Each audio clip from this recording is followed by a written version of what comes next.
how can we enhance our capabilities using influence AI to both identify disinformation and create our own narratives? And since you just talked about breaking down silos, what do you think about the idea of having sort of an information czar, maybe at the National Security Council or another actor that will have sort of an overall view on protecting information resiliency in our domestic environment? Thanks.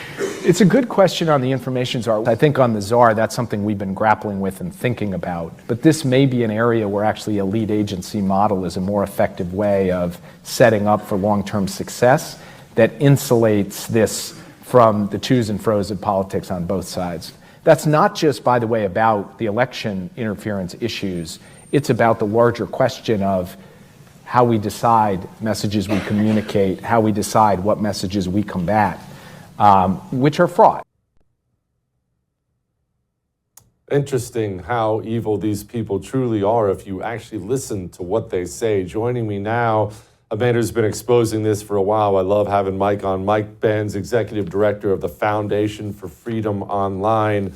Mike, we point out the evil things these people do, but oftentimes it's a human coping mechanism. We act as if the really, really bad stuff it's in the future. It might come. It could possibly come. But these people are doing really evil things right freaking now, aren't they?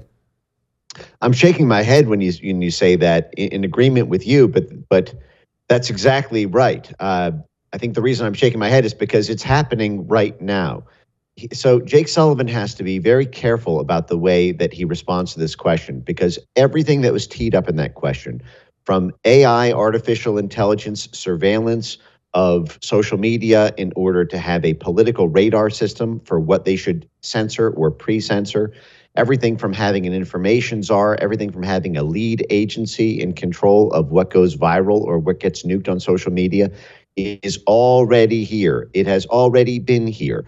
And so Jake Sullivan, remember, is the National Security Advisor, is the guy who coordinates the CIA intelligence, the State Department diplomacy, and the U.S. military role in soft power projection.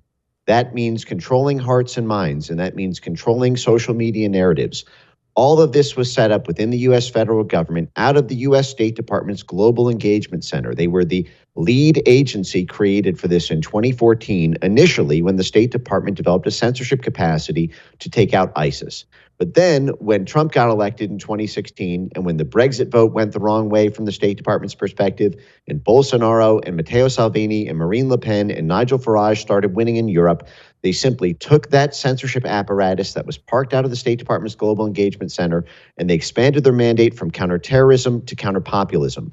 Then they brought it home domestically. They wanted to have the 2020 election censored using the State Department's Global Engagement Center, but they couldn't get away with it because it's supposed to be foreign-facing. So then they created CISA out of DHS to be the domestic node of the State Department so that they could censor Trump supporters with a lead agency, CISA, that could do that right here at home. And it would be free from the requirement of suspected law breaking, because that's what the FBI is not allowed to do, that is not allowed to censor tweets. But CISA deemed misinformation tweets as a cyber attack on our critical infrastructure.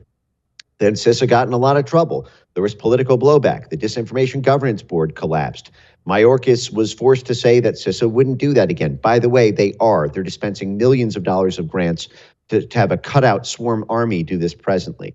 But right now, the issue is they are already involved in so much censorship. They have already funded hundreds of millions of dollars of AI censorship superweapons, but it's spread now between so many different agencies. They have the same problem they had in 2022 when they tried to set up the Disinformation Governance Board. They want one central censorship communications command center so that everything CIA is doing, everything state is doing, everything DHS is doing, everything DOD is doing can be neatly coordinated top down. The problem is, if they do that, it gives them a small surface of attack politically to be able to take the whole thing down. So they're forced into this sort of clumsy bureaucratic model they currently have. At least they're bad at it. Mike, what's happening at the DOJ right now? You're hot on something, and man, when I listen, it's frightening. What are they doing?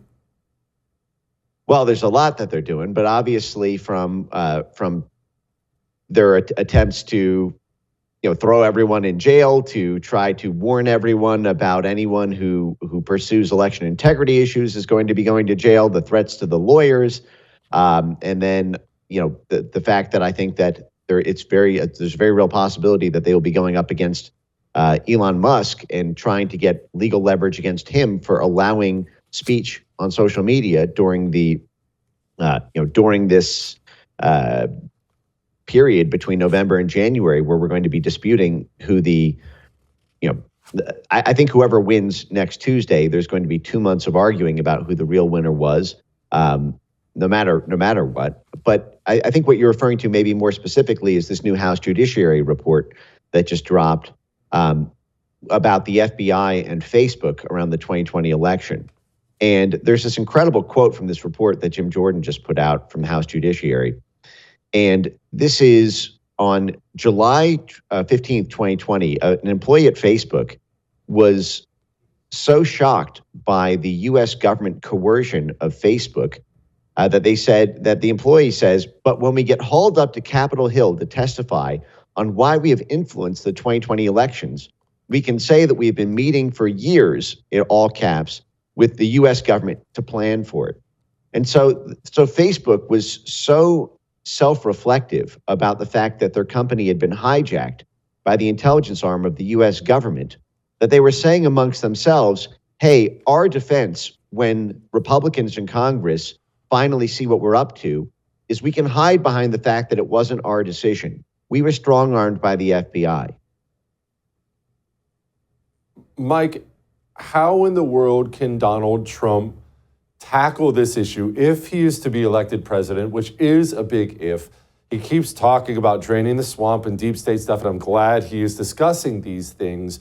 But when these organizations are protected by the DOJ, even if he replaces the head of the DOJ, the FBI, honestly, look, the FBI should no longer exist, but I realize that's a pipe dream. How do you clean out corruption at that level? That should be FBI ending stuff, what you just described, yet the DOJ stands there as a shield. How can he do it? How can he drain the deep state when it's CIA, DOJ, NSA? How can he do it? Can it be done? No, Jesse, I'm so glad you bring this up, because one of the main lessons of the past 4 to 8 years has been that the most important agency in the entire federal government is not HHS or DOD or even state or CIA, as much as I talk about them. All roads lead through the Justice Department. Everything that you want to do, every act of accountability, every censure by Congress, every subpoena, at the end of the day, it has to be enforced by DOJ. And if the DOJ is corrupt, every agency in the federal government is allowed to be corrupt. And so there was a big problem last time. We put Bill Barr in. Bill Barr, who started his career as the mop-up man for the CIA, he worked there for 7 years, and right out at the start of his career, directly at CIA, was basically put through law school by the CIA, was the mop-up man for the CIA during Iran-Contra, and then even leaving aside all his connections to the Epstein network and other things, the fact is he sided with Team Blob at every opportunity. And I think part of the problem is how much Trump can get done in a second term is going to depend on what leverage is applied against him. They're surely going to do a Russiagate 17.0. They're surely going to have special prosecutors. They're surely going to have constant coup attempts and attempts to cause mutiny within his cabinet. So part of this is going to come down to the negotiation between Trump and his donors on the one hand, and Trump responding to crisis invocations by the blob on the other. And the who personnel is policy, but who gets picked as personnel is a favors for favors relationship. So I've not yet seen who Trump is floating to be the head of the Justice Department. Certainly, they're going to try to do a sort of Schedule F cleaning house of some of the careers in the bureaucracy. That's what this whole attack Project 2025 is really about. It's about this nuclear weapon, essentially, on purging a lot of the blob operatives at these agencies. But I'll say, from my time in the White House, it seemed like DOJ was kind of untouchable by the Presidential Personnel Office. And I never really understood why that is, what kind of bureaucratic delay methods they have to prevent people from being fired. But I totally agree with your assessment. It's going to come down to, I think, a negotiation between Trump and his donors to make sure that the person who's put in charge and the people who are put in charge of the entire senior leadership is all people who love this country and no snakes allowed. Yeah, and that's a tough road to hoe. Mike, as always, you are awesome. Thank you, my man. I would thank you for coming to my YouTube channel, but I know how brilliant it is, and I know you love it here. So subscribe and watch. We're going to start really ramping things up and putting some funny stuff, some interesting stuff out there, some collaborations. Either way, my YouTube channel is officially the place to be. So stick around.